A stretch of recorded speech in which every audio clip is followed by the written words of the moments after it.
आज के लेक्चर में हम लोग देखेंगे कि डिवाइडेड डिफरेंस और फॉरवर्ड डिफरेंस ऑपरेटर्स जो होते हैं इनके बीच आपस में क्या रिलेशन होता है।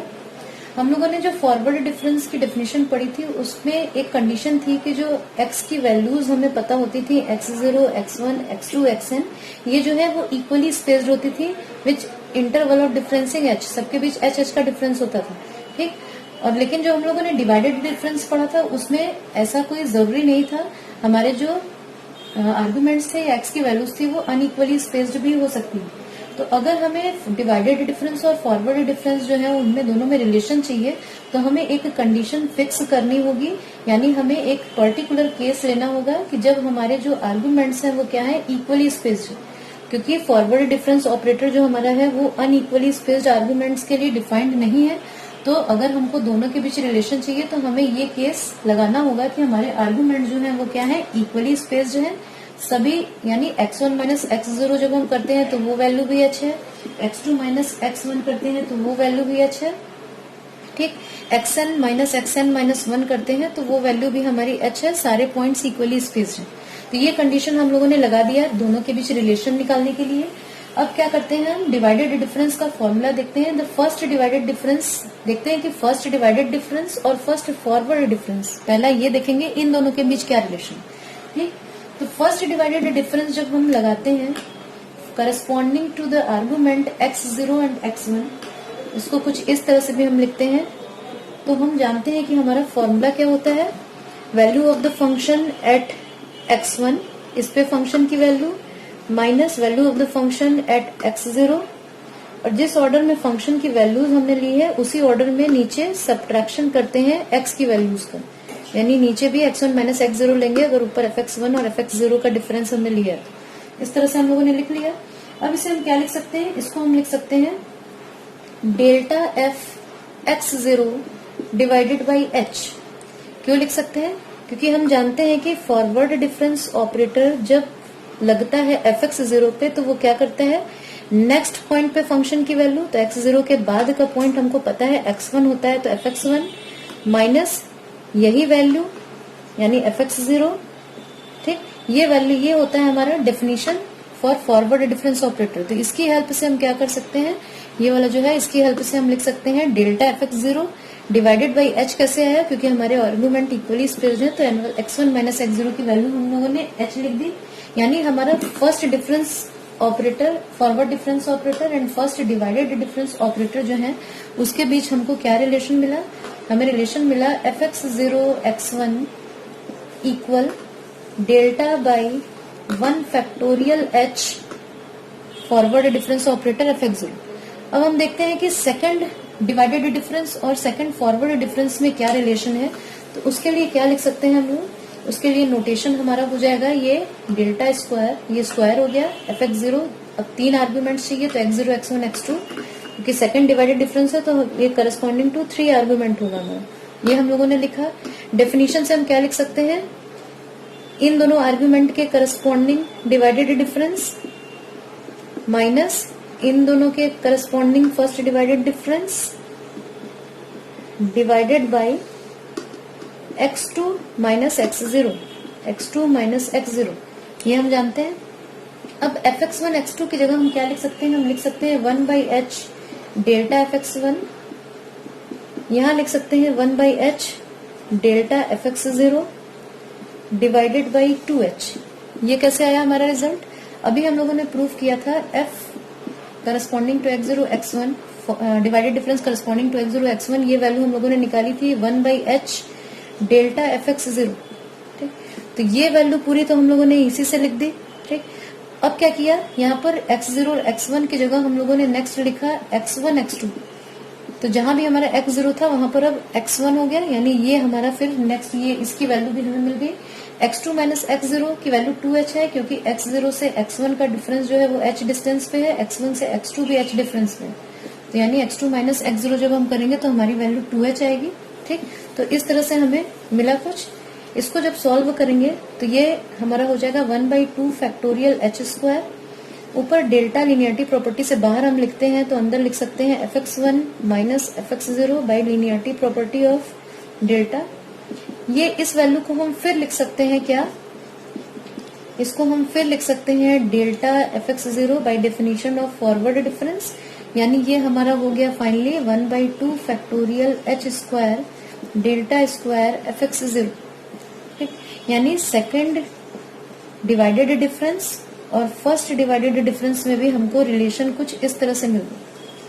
तो फर्स्ट और सेकंड डिवाइडेड डिफरेंस का रिलेशन जो हमारा था डेल्टा के साथ, उसकी हेल्प से सीक्वेंस को या पैटर्न को देख के इसी तरह से हम लिख सकते हैं कि जो थर्ड डिवाइडेड डिफरेंस है हमारा, थर्ड डिवाइडेड डिफरेंस यानी 4 आर्गुमेंट्स हमको लेने पड़ेंगे ये, तो ये इक्वल है 1/3 factorial h cube delta cube fx0। और सिमिलर प्रोसेस से हम लिख सकते हैं कि nth डिवाइडेड डिफरेंस यानी n+1 आर्गुमेंट्स हमको लेने होंगे xn तक, इसकी वैल्यू होगी 1/n factorial h⁻n delta n fx0। ठीक, तो ये हमारे रिलेशंस हैं between divided and forward difference. इसमें एक कंडीशन हमने लगाई थी कि जो हमने जो आर्गुमेंट्स लिए थे x0 x1 x2 वो सारे इक्वली स्पेस्ड लिए थे। ओके, नेक्स्ट हमारा जो थ्योरम है वो थ्योरम कुछ मिलता है उस थ्योरम से जो हम लोगों ने पढ़ा था, fundamental theorem of difference calculus. Fundamental theorem of difference calculus क्या कहता था कि अगर fx हमारा कोई पॉलिनोमियल फंक्शन है डिग्री n का, fx is a polynomial function of degree n, तो उस केस में जब n टाइम फॉरवर्ड डिफरेंस हम निकालते थे fx का, तो हमारी जो वैल्यू आती थी वो क्या आती थी, कांस्टेंट। तो ऐसा ही मिलता जुलता ये थ्योरम है which involves the divided difference operator. और ये थ्योरम क्या कहता है कि अगर हमारा फंक्शन कोई fx है जो पॉलिनोमियल फंक्शन इन x है और डिग्री n का है, तो अगर हम n time forward difference divided difference निकालते हैं, nth डिवाइडेड डिफरेंस निकालते हैं इस फंक्शन का, हम क्या करते हैं nth डिवाइडेड डिफरेंस अगर इस फंक्शन का निकालते हैं तो वो वैल्यू भी हमारी क्या आएगी, कांस्टेंट आएगी। हमें दिखाना है कि nth divided difference of a polynomial function of degree n जो है वो क्या होता है, कांस्टेंट होता है। तो इस रिजल्ट को प्रूफ करने के लिए पहले हम क्या करेंगे, हम सबसे पहले एक पॉलिनोमियल फंक्शन ले लेते हैं जो कि डिग्री n का है। हमने एक पॉलिनोमियल फंक्शन fx लिया कुछ इस तरह से an x⁻n plus an-1 x⁻n-1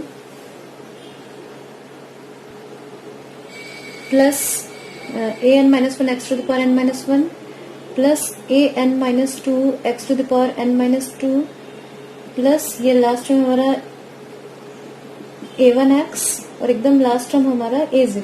ठीक, जहां पर an, an-1, an-2, a1, a0 ये सारे कांस्टेंट्स हैं। an की वैल्यू हमारी जो है वो 0 नहीं हो सकती क्योंकि ये हमारा n डिग्री का पॉलिनोमियल है। ओके, अब क्या करेंगे, हमें इसका क्या निकालना है, थ्योरम के अकॉर्डिंग हमें इसका nth फॉरवर्ड डिफरेंस निकालना है, divided difference, nth order divided difference निकालना है, यानी कुछ इस तरह से हमें ये वैल्यू निकालनी है। ठीक, तो लिनियरिटी प्रॉपर्टी से हम जानते हैं कि कुछ इस तरह से हमें रिजल्ट मिलेगा, स्केलर्स जो है वो प्रोडक्ट के फॉर्म में आ जाएंगे और ये ऑपरेटर जो है वो x की वैल्यूज x के फंक्शंस पे ऑपरेट करेगा, यानी कुछ इस तरह से हमें मिलेगा रिजल्ट इस ऑपरेटर को fx पे लगाने पे। an-1 divided difference operator xn-1, last term पे अगर हम बात करें तो a1 into nth divided difference x plus ये वैल्यू हमारी जो ये लास्ट वैल्यू है ये हमारी वैल्यू a0, ये 0 हो जाएगी क्योंकि ये a0 जो है कांस्टेंट है और कांस्टेंट वैल्यू पे जब डिवाइडेड डिफरेंस लगता है तो हम जानते हैं कि वो वैल्यू हमारी 0 हो जाती है। तो लिनियरिटी प्रॉपर्टी से हमें कुछ इस तरह से मिल गया। अब क्या करेंगे नेक्स्ट, इसे हमने 1 मान लिया इक्वेशन 1। अब नेक्स्ट हम क्या प्रूफ करेंगे, हम प्रूफ करके दिखाएंगे कि अगर x⁻n का हम n टाइम क्या करते हैं, x⁻n का n टाइम डिवाइडेड डिफरेंस निकालते हैं तो वो वैल्यू हमारी क्या आती है, 1 आती है।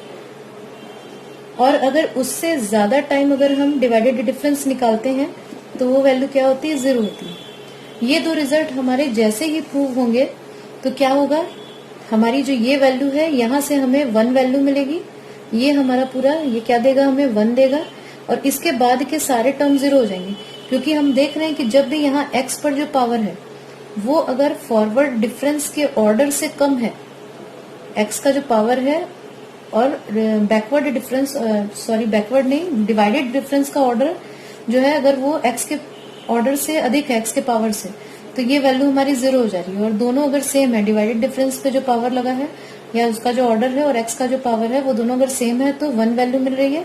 और जैसे ही ये वैल्यू कम हो जा रही है x के पावर की वैल्यू डिवाइडेड डिफरेंस के ऑर्डर से, तो वैल्यू 0, यानी ये सारे टर्म्स हमारे क्या हो जाएंगे, 0 हो जाएंगे।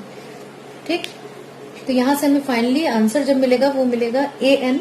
और क्योंकि वो कांस्टेंट वैल्यू है तो n time for divided difference जो fx का हम कर रहे हैं तो उससे भी हमें क्या मिल रही है, एक कांस्टेंट वैल्यू मिल रही है। ये हमारा पार्ट प्रूव हो जाएगा। तो नेक्स्ट हमें प्रूव करके ये पार्ट जो है इसको दिखाना है। यहाँ तक हमें जो है हमें जो करना था ऑपरेटर को लगाना था वो हम लोगों ने कर लिया। अब नेक्स्ट इस पॉइंट पे आते हैं। हमें प्रूफ करना है कि अगर n टाइम डिवाइडेड डिफरेंस हम करते हैं fx का तो हमें क्या वैल्यू मिलेगी, x to the power n का, तो ये हमें वैल्यू क्या मिलेगी, 1। हमें ये पार्ट ही प्रूफ करके दिखाना है। तो पहले हम क्या करते हैं, हम फर्स्ट ऑर्डर डिवाइडेड डिफरेंस निकालते हैं x पावर n का और देखते हैं क्या वैल्यू मिलेगी। तो देखते हैं फर्स्ट ऑर्डर डिवाइडेड डिफरेंस जब हम निकालते हैं तो उस समय हमें वैल्यू क्या मिलेगी। यहाँ पर इसको हम चाहें तो कुछ इस तरह से लिख सकते हैं, फर्स्ट ऑर्डर डिवाइडेड डिफरेंस, यहाँ पे x0, यहाँ x1, एक नोटेशन और है हमारे पास f x0 x1। ठीक, यहाँ से हमें पता है डेफिनेशन से कि इसको हम लिख सकते हैं fx1 माइनस fx0। ये भी हम फर्स्ट ऑर्डर डिवाइडेड डिफरेंस निकाल रहे हैं, फिर सेकंड निकालेंगे और इसी तरह करते nth डिवाइडेड डिफरेंस निकालेंगे। तो ये x1 माइनस x0। ठीक, यहाँ पर fx जो है उसको हम क्या मान के चल रहे हैं, x पावर n, क्योंकि हमें डेल्टा बैकवर्ड डिफरेंस जो है fx का, बैकवर्ड डिफरेंस नहीं डिवाइडेड डिफरेंस जो है fx का n टाइम अगर लेते हैं तो वो हमें वैल्यू दिखानी है कि वो वैल्यू 1 होगी। तो यहाँ fx हम लोगों ने xn लिया है, तो fx इक्वल अगर xn है तो fx1 की जगह हम लिख सकते हैं x1 power n minus x0 power n divided by x1 minus x0। Okay, ये हम लोग लिख सकते हैं इसकी हेल्प से। अब हमारे पास नेक्स्ट टर्म में हमें मिलेगा x1 minus x0 into x1 to the power n minus 1 plus x1 to the power n minus 2 into x0 plus ऐसे करते करते लास्ट में x0 to the power n minus 1 divided by x1 minus x0। इस step के बाद ये x1 minus x0 term जो है हमारे कैंसिल हो जाएंगे, ये दोनों टर्म, और हमारा केवल बचेगा ये टर्म जो दिख रहा होगा आप लोगों को बोर्ड पे। ठीक, यानी जब फर्स्ट टाइम हमने डिवाइडेड डिफरेंस निकाला तो हमें कुछ इस तरह से वैल्यू मिली। तो सॉल्व करने पे हमें क्या मिलता है, एक होमोजीनियस इक्वेशन मिलता है इन x0 एंड x1। और ये होमोजीनियस एक्सप्रेशन जो है वो किस डिग्री का है, n-1 डिग्री का है। होमोजीनियस एक्सप्रेशन किसे कहते हैं, ऐसा एक्सप्रेशन जिसका हर टर्म जो है वो सेम डिग्री का हो। यहाँ पर देख रहे हैं हर टर्म हमारा n-1 डिग्री का है, ये भी n-1 डिग्री, यहाँ n-2 और एक ये x0 पे पावर है तो ये भी n-1 डिग्री, ये लास्ट टर्म भी n-1 डिग्री। तो हमें पता चला कि जब हम लोगों ने एक बार डिवाइडेड डिफरेंस निकाला, फर्स्ट ऑर्डर का डिवाइडेड डिफरेंस निकाला, तो हमें एक होमोजीनियस एक्सप्रेशन मिला x0 और x1 में, जो कि डिग्री n-1 का था और लीडिंग कोफिशिएंट जो है वो क्या था, 1। यहाँ पर हम देख रहे हैं 1 ही मल्टीप्लाइड है जो कोफिशिएंट है, और लीडिंग कोफिशिएंट वो क्या है, 1 है हर टर्म। ठीक, तो लीडिंग कोफिशिएंट हमारा जो हो गया 1 हो गया। नेक्स्ट अब क्या करेंगे, हम सेकंड डिवाइडेड डिफरेंस निकालेंगे। सेकंड डिवाइडेड डिफरेंस निकालेंगे तो उसका नोटेशन हम जानते हैं, इसको यहाँ पर लिख लेते हैं। सेकंड डिवाइडेड डिफरेंस जब लिखेंगे तो उसे कुछ इस तरह से हम लोग लिख सकते हैं notation, fx0 corresponding to argument x0 x1 x2 हमें मिलेगा सेकंड डिवाइडेड डिफरेंस, इसको इस तरह से लिख सकते हैं। ठीक, फॉर्मूला से यहाँ हम लिख सकते हैं fx1 x2 minus fx0 x1 divided by x2 minus x0। ठीक, अब ये x2 माइनस x0 वाला टर्म जो है इसको हम बाहर कर देते हैं। fx1 x2 जो है इसकी जगह हमें पता है, अभी हम लोगों ने सॉल्व किया था fx0 x1, इसकी वैल्यू हम लोगों ने निकाली थी x0 to the power n-1 plus x1 to the power n-1। अभी हम लोगों ने इसको सॉल्व किया था तो x0 x1 की वैल्यू हमारी कुछ इस तरह से आई थी।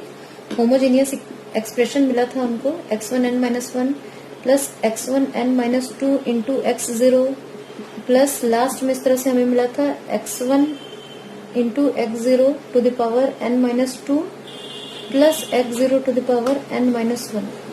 ये हमें इस तरह से एक्सप्रेशन मिला था। तो इसकी हेल्प से हम क्या करेंगे, x1 x2 ये जो है इसकी जगह वैल्यू कैसे मिलेगी हमको, इसी एक्सप्रेशन में x0 को रिप्लेस करेंगे x1 से और x1 को रिप्लेस करेंगे x2 से।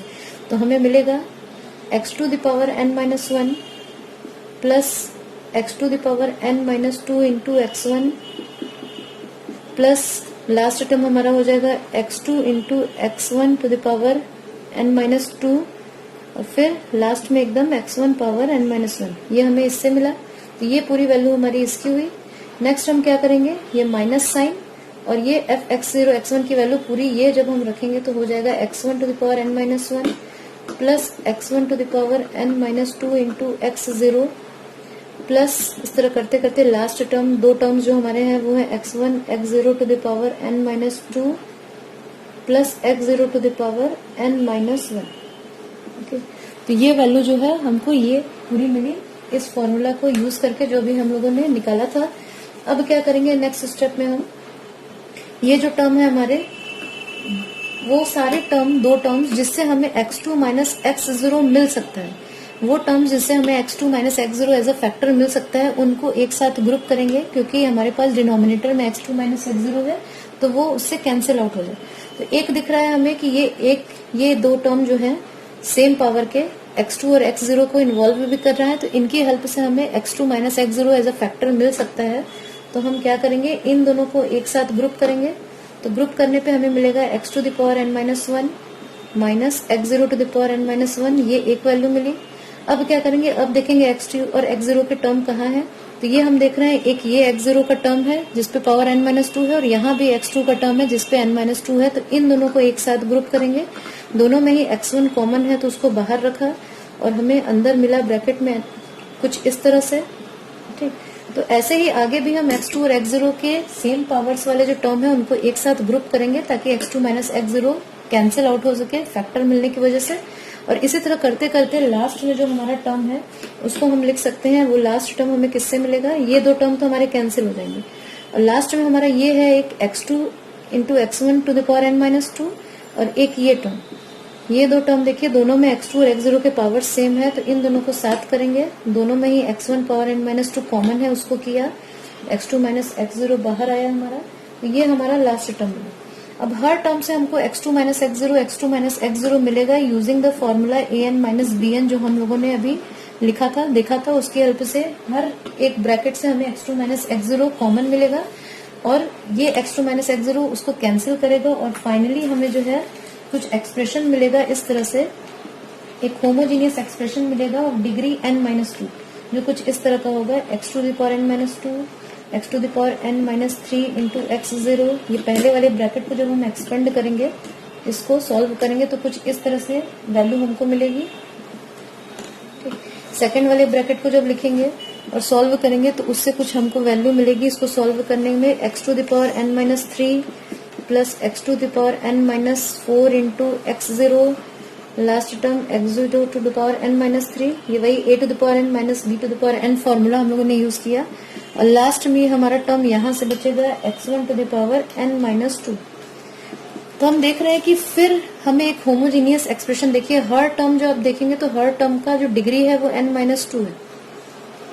ठीक है, तो यानी हमें फिर एक होमोजीनियस एक्सप्रेशन मिला, किसमें x0, x1 और x2 इन तीन आर्गुमेंट्स में, और डिग्री क्या है उस होमोजेनियस इक्वेशन की n माइनस 2 और लीडिंग कोफिशिएंट 1, जो कोफिशिएंट मल्टीप्लाइड है इस केस में भी देख रहे होंगे 1 मल्टीप्लाइड है। ठीक, तो यानी हम एक पैटर्न बनाते हुए ये देख सकते हैं कि जब हम लोगों ने फर्स्ट ऑर्डर का डिवाइडेड डिफरेंस निकाला x to the power n के लिए तो हमें क्या मिला, एक होमोजीनियस इक्वेशन मिला जो कि किस डिग्री का था, n माइनस 1 डिग्री का था और लीडिंग कोफिशिएंट 1 था। फिर जब हम लोगों ने सेकंड डिवाइडेड डिफरेंस निकाला x पावर n का तो फिर एक होमोजीनियस इक्वेशन मिला हमें जो n माइनस 2 डिग्री था और लीडिंग कोफिशिएंट 1 था।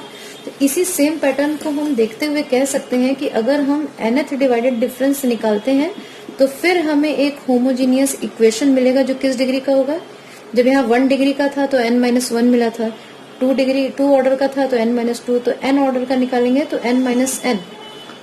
ठीक, यानी x to the power n minus n, यानी ये जो कांस्टेंट, जो सारे x के जो पावर्स वाले टर्म थे वो हमारे हट जाएंगे, पावर उन पे क्या हो जाएगा, 0 आ जाएगा। यानी हमें एक होमोजीनियस इक्वेशन मिलेगा of degree n minus n और उसमें भी लीडिंग कोफिशिएंट हमारा क्या होगा, 1। यानी हमें डेल्टा